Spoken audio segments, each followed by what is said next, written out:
YouTube channel Amarsar IAS पर आप सभी लोगों का स्वागत है। और आज जो है सो मैं जो पढ़ाने जा रहा हूँ, पिछले वीडियो में मैं संचित निधि के बारे में बताए थे, उसी से जुड़ा हुआ ये भी वीडियो है। तो आज जो है जो टॉपिक है वो है योजना कैसे बनती है। योजना कैसे बनती है तथा इस पर सरकारी नियंत्रण कैसे होता है।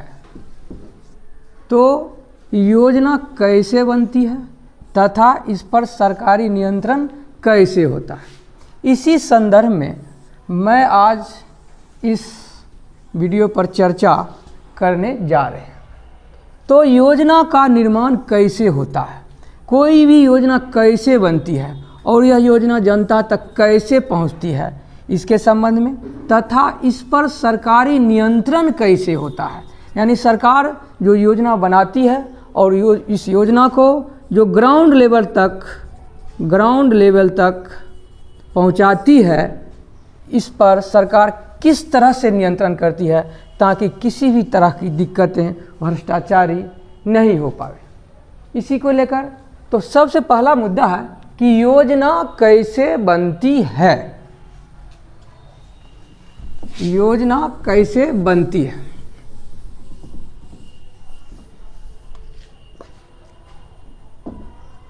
दो मुद्दा है, योजना कैसे बनती है तथा इस पर सरकारी नियंत्रण कैसे होता है। तो सबसे पहला मुद्दा है कि योजना बनती कैसे है। योजना बनती कैसे है। तो सबसे पहले यदि वो राज्य विधानमंडल से संबंधित योजना हो, किसी राज्य सरकार से संबंधित या केंद्र सरकार से संबंधित हो, तो सबसे पहले यदि केंद्र सरकार से संबंधित है, केंद्र सरकार से संबंधित है, तो सबसे पहले जो हमारे संसद सदस्य हैं, संसद सदस्य अपने क्षेत्र के विकास के लिए संसद में अपनी योजना की मांग करते हैं और इस मांग करने के बाद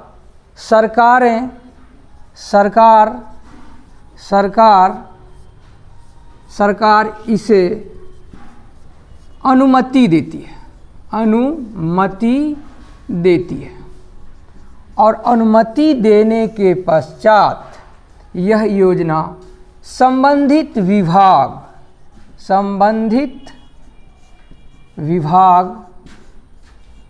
या मंत्रालय के पास पहुंचती है।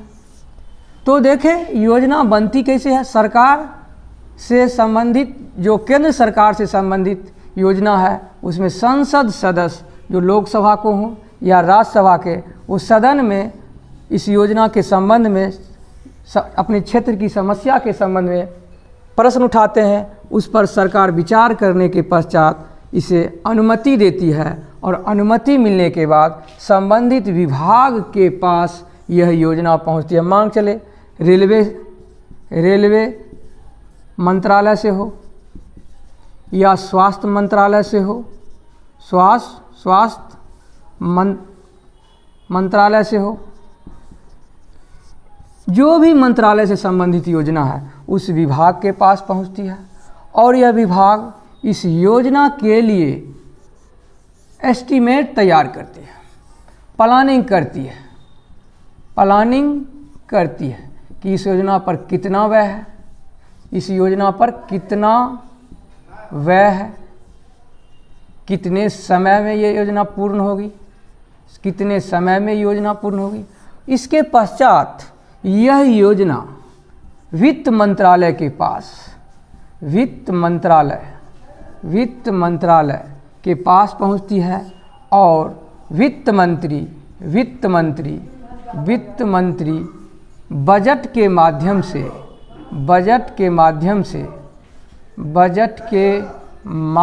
से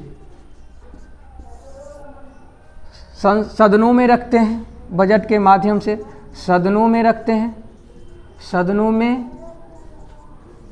रखते हैं और उसके बाद यह बजट पारित होने के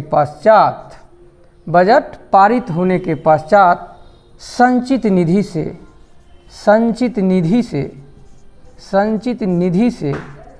संबंधित योजना से धन की निकासी होने लगती है। तो हमने देखा कि कोई योजना कैसे बनती है। अगर केंद्र सरकार से संबंधित है तो यह संसद सदस्य के द्वारा सदन में इस योजना के संबंध में अपनी जिस क्षेत्र में योजना बनेगी उस क्षेत्र के स्थानीय सांसद सदन में इस योजना से संबंधित प्रस्ताव रखेंगे और प्रस्ताव रखने के बाद सरकार इसे अनुमति देगी और अनुमति के पश्चात यह योजना संबंधित विभाग में जाएगी, जैसे रेलवे मंत्रालय के अंतर्गत हो या स्वास्थ्य मंत्रालय के अंतर्गत हो या शिक्षा मंत्रालय के अंतर्गत हो। कोई भी योजना जिस मंत्रालय के अधीन है, जिस विभाग के अधीन है, उस विभाग में जाने के बाद इस योजना पर प्लानिंग होती है और प्लानिंग के दौरान कितना व्यय होगा, क्या होगा, नहीं इसका एस्टीमेट तैयार किया जाता है। उसके बाद वित्त मंत्रालय के पास भेजा जाता है और वित्त मंत्री के माध्यम से बजट के माध्यम से दोनों सदनों में इससे संबंधित प्रस्ताव रखते हैं और उसमें कितना धन लगेगा इससे संबंधित चर्चा करते हैं और जब बजट पारित हो जाती है तो संचित निधि से संबंधित योजना के लिए धन की निकासी आरंभ हो जाती है।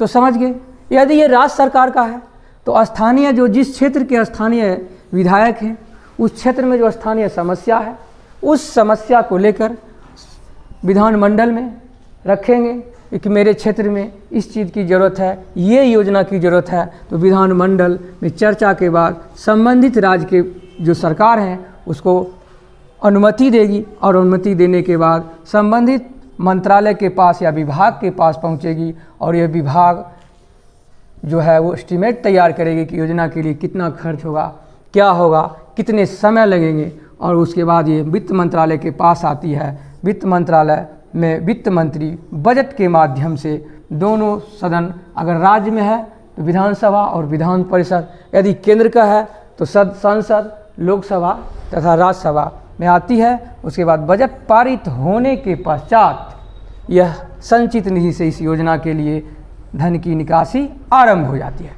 तो आपने देखा कि योजना कैसे बनती है, इस योजना के माध्यम किस तरह से योजना से के माध्यम बनती है, उसके बाद यह उस योजना से धन की निकासी होती है और उस पर व्यय होते हैं। तो एक पोर्शन आपने देख लिया कि योजना कैसे बनती है। अब दूसरा पोर्शन है इस पर सरकार की नियंत्रण कैसे होता है।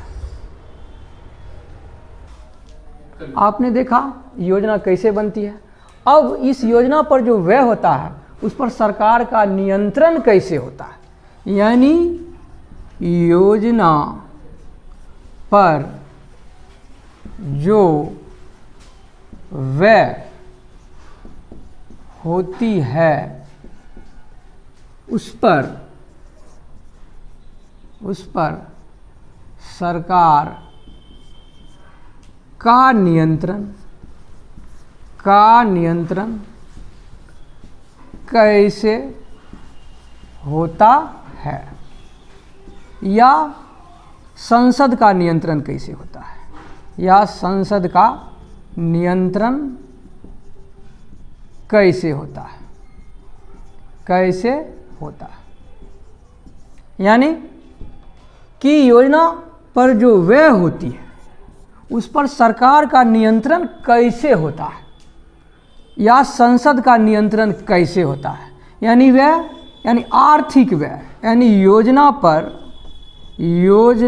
पर आर्थिक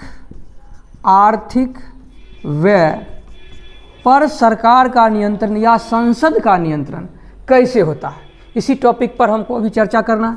पहले आपने देखा योजना बनती कैसी है, अब देख रहे हैं जो योजना बनी और योजना के माध्यम से जो संचित निधि से जो धन की निकासी होगी उस पर सरकार का नियंत्रण कैसे होगा और उस पर जो आर्थिक नियंत्रण है व्यय के रूप में वो कैसे होगा, तो इसी पर चर्चा हम अभी करने जा रहे हैं। तो इसमें संसदीय समिति एक टॉपिक है, संसदीय समिति।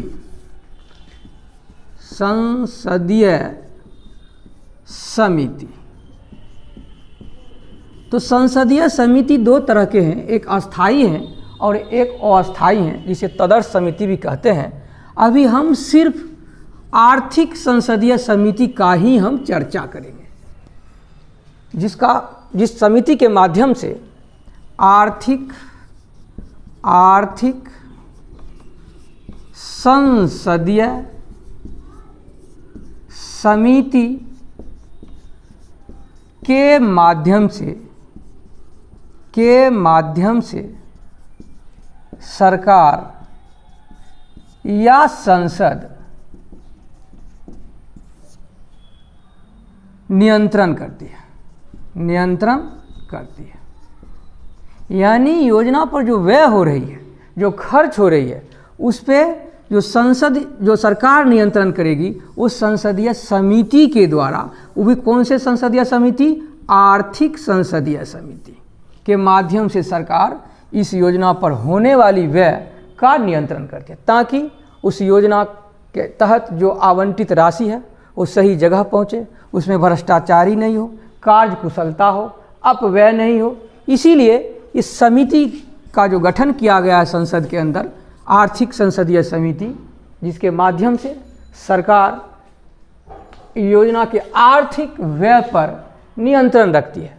तो मुझे आर्थिक संसदीय समिति में कौन कौन समिति आते हैं, इस पर चर्चा करना है।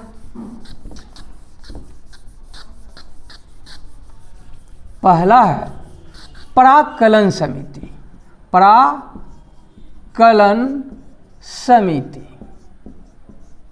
प्राक्कलन समिति यह समिति सिर्फ लोकसभा की आर्थिक समिति है।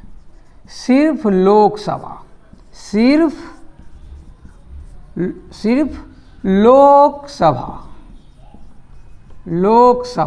सिर्फ लोकसभा की आर्थिक समिति है। इसमें कुल लोकसभा के सदस्य जो होते हैं वो 30 होते हैं। यानी प्राक्कलन समिति सिर्फ लोकसभा की आर्थिक समिति है, जिसका गठन सिर्फ लोकसभा के सदस्य के द्वारा होता है। उसमें सदस्यों की संख्या 30 होते हैं और इनका चुनाव एकल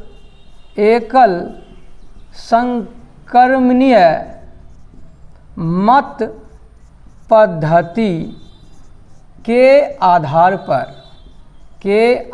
पर किया जाता है। यानी ये लोकसभा की सिर्फ समिति है, प्राक्कलन समिति, ये सिर्फ लोकसभा की है। इसमें कुल सदस्यों की संख्या 30 है। इनका चुनाव एकल संक्रमणीय मत पद्धति के द्वारा होता है। इसका गठन, इस समिति का गठन प्रत्येक वर्ष बजट पारित होने के पश्चात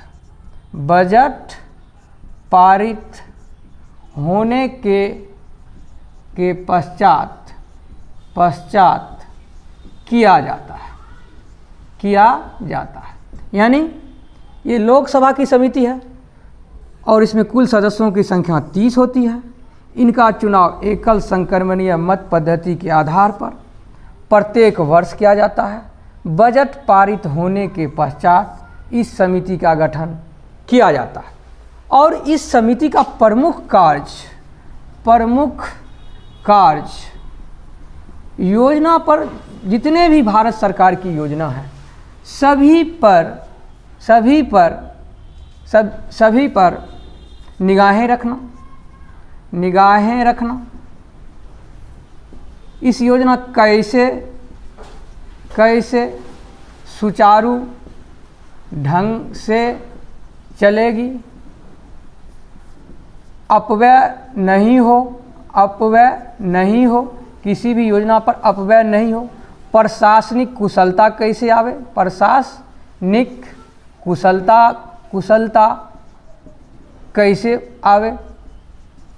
तो इस समिति का प्रमुख कार्य है हर एक योजना पर निगाहें रखना, कैसे सुचारू ढंग से योजना संचालित होगी इस पर निगाहें रखना, योजना के दौरान अपव्यय नहीं हो इस पर ध्यान रखना, और प्रशासनिक कुशलता बने रहे ताकि योजना सही से कार्यान्वित हो सके।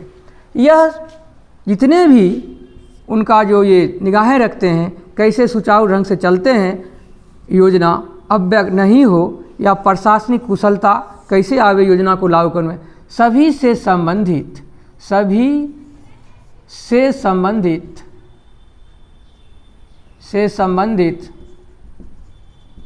सुझाव सरकार को देती है कि आप इस ढंग से चलें तो योजना सही समय पर लागू होगा, धन का अपव्यय कम से कम होगा। तो सरकार को ये सभी के सभी सुझाव देती है ताकि योजना सही से कार्यान्वित हो सके। इसलिए इस समिति को मितव्ययता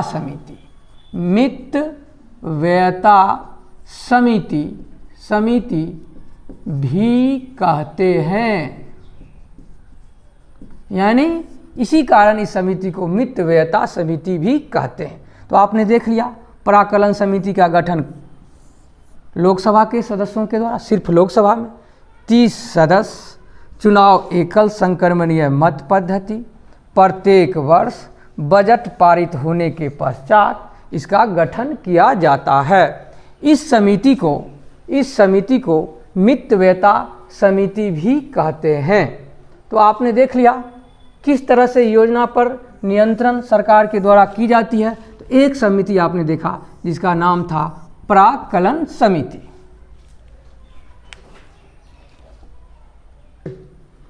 अब दूसरी संसदीय आर्थिक समिति।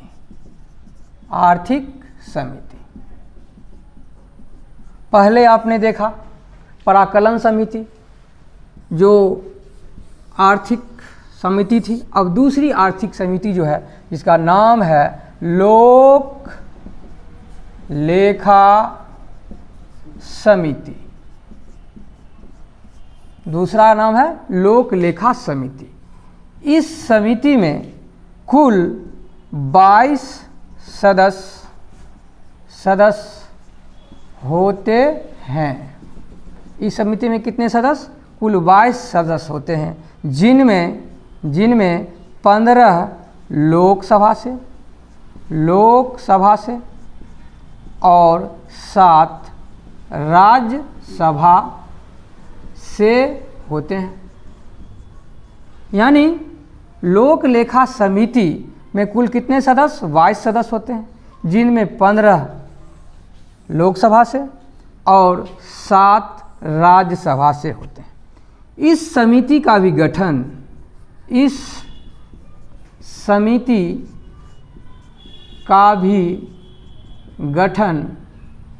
प्रत्येक वर्ष की जाती है। यानी इस समिति का भी गठन प्रत्येक वर्ष की जाती है और एकल संक्रमणीय मत पद्धति के द्वारा इस सदस्यों का चुनाव किया जाता है प्रत्येक वर्ष। यह भारत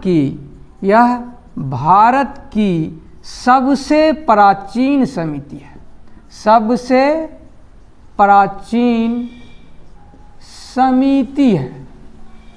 यह भारत की सबसे प्राचीन समिति है। इसका गठन प्रत्येक वर्ष किया जाता है। एकल संक्रमणीय मत पद्धति के आधार पर कुल 22 सदस्य होते हैं, जिसमें 15 लोकसभा से और 7 राज्यसभा से। तो इस समिति का प्रमुख कार्य सरकार की सभी लेन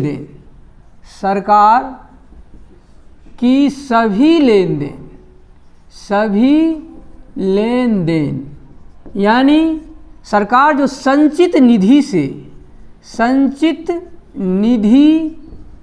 से जो व्यय करती है उसको भी जांच करती है, और संचित निधि के जो आय के स्रोत हैं, आय के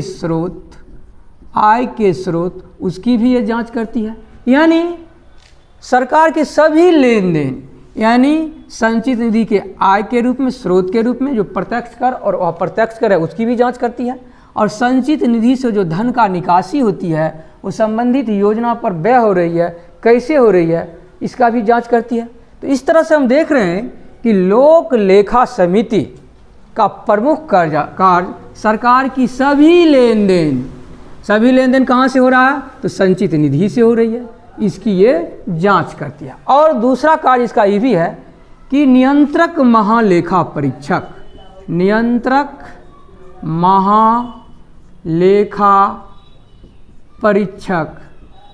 की रिपोर्ट को भी ये जांच करती है। तो पहला देखा सरकार की सभी लेन देन को जांच कर रही है, जो संचित निधि से जो आय हो रही है उसकी भी जांच, संचित निधि से जो व्यय हो रही है उसकी भी जांच कर रही है, और नियंत्रक महालेखा परीक्षक का जो रिपोर्ट है उस रिपोर्ट को भी ये जांच करती है। कौन समिति? लोक लेखा समिति। और लोक लेखा समिति भारत की सबसे प्राचीन समिति है।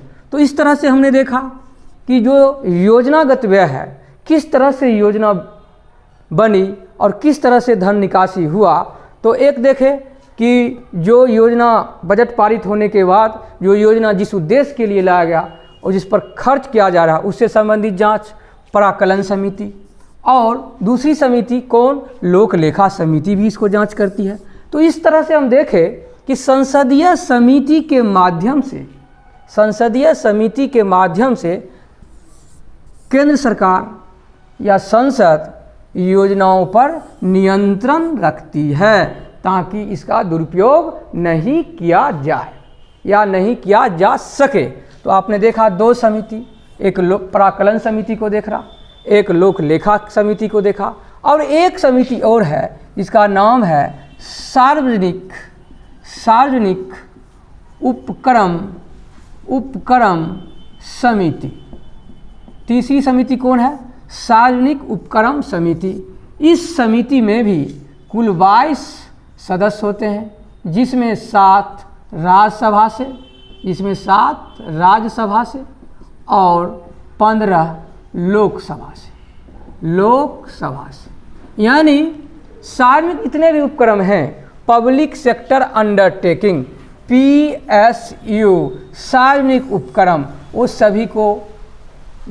सभी को नियंत्रक महालेखा परीक्षक हर एक साल जांच करती है, और जांच करने के बाद नियंत्रक महालेखा परीक्षक की जो रिपोर्ट है उस रिपोर्ट को लोक लेखा समिति जांच करती है, और जांच करने के पश्चात यह अपना रिपोर्ट लोकसभा अध्यक्ष को सुपुर्द करती है। यानी लोक लेखा समिति सारी रिपोर्ट को किसे सुपुर्द करेगी? तो लोकसभा अध्यक्ष को। ये क्वेश्चन बार बार पूछा जाता है कि लोक लेखा समिति अपना रिपोर्ट किसे देती है? तो लोकसभा अध्यक्ष को। तो इस तरह से देखें 3 आर्थिक समिति, इस तरह से हमने देखा 3 आर्थिक संसदीय समिति, 3 आर्थिक संसदीय समिति, जिस समिति के माध्यम से सरकार सरकार आर्थिक व्यय पर नियंत्रण रखती है। यानी संसद या सरकार किस तरह से आर्थिक व्यय पर नियंत्रण रखती है? तो 3 समिति हैं, उनमें कौन कौन पढ़ा है? प्राक्कलन समिति, दूसरा लोक लेखा समिति, और तीसरा पढ़ा है सार्वजनिक उपक्रम समिति। तो ये 3 समिति के माध्यम से सरकार आर्थिक नियंत्रण रखती है हर एक योजना और परियोजना पर व्यय का। यानी जो आर्थिक व्यय हो रही है संसद के द्वारा या केंद्र सरकार के द्वारा, उस पर संसद ये 3 आर्थिक समिति, प्राक्कलन समिति, लोक लेखा समिति और सार्वजनिक उपक्रम समिति के माध्यम से उस पर नियंत्रण रखती है। तो क्वेश्चन आता है कि कौन आर्थिक समिति हैं? तो बस 3 को देख लेना है। प्राक्कलन समिति भी आर्थिक से संबंधित समिति, लोक लेखा समिति भी आर्थिक से, और सार्वजनिक उपक्रम समिति। तो एक क्वेश्चन था कि आर्थिक समितियों में सबसे बड़ी समिति कौन है? तो सबसे बड़ी समिति प्राक्कलन समिति है। यानी 3 ही आर्थिक समिति हैं संसदीय, एक है प्राक्कलन समिति, एक है लोक लेखा समिति, दूसरा है सार्वजनिक उपक्रम समिति, और इन तीनों समिति में सबसे बड़ी समिति प्राक्कलन समिति है। ये क्वेश्चन पूछा गया है कि सबसे बड़ी आर्थिक समिति कौन है? तो प्राक्कलन समिति है। दूसरा क्वेश्चन है इसके सदस्य किस सदन के होते हैं? तो सिर्फ लोकसभा के होते हैं। कितने सदस्य होते हैं? तो 30 सदस्य होते हैं। 30 में 30 लोकसभा के होते हैं। लोक लेखा समिति में कितने सदस्य होते हैं? तो 22 सदस्य होते हैं। 22 जिसमें 7 राज्यसभा से और 15 लोकसभा से होते हैं। सार्वजनिक उपक्रम में भी वही है, 22 सदस्य, इसमें 15 लोकसभा से और 7 राज्यसभा से। इस तरह से मात्र 3 ही संसदीय आर्थिक समिति है, एक प्राक्कलन समिति, लोक लेखा समिति और सार्वजनिक उपक्रम समिति। और जो लोक लेखा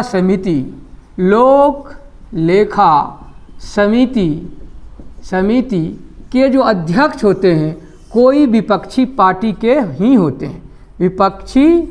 विपक्षी पार्टी के सदस्य ही इसके अध्यक्ष होते हैं, सत्ता पक्ष के अध्यक्ष इसमें नहीं होते हैं। तो इस प्रकार आपने देख लिया योजना कैसे बनती है, योजना पर सरकार का नियंत्रण या संसद का नियंत्रण किस प्रकार से होती है।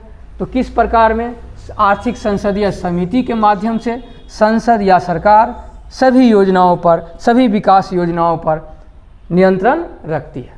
तो आज बस इतना ही, फिर हम नेक्स्ट डे मिलेंगे। Thank you.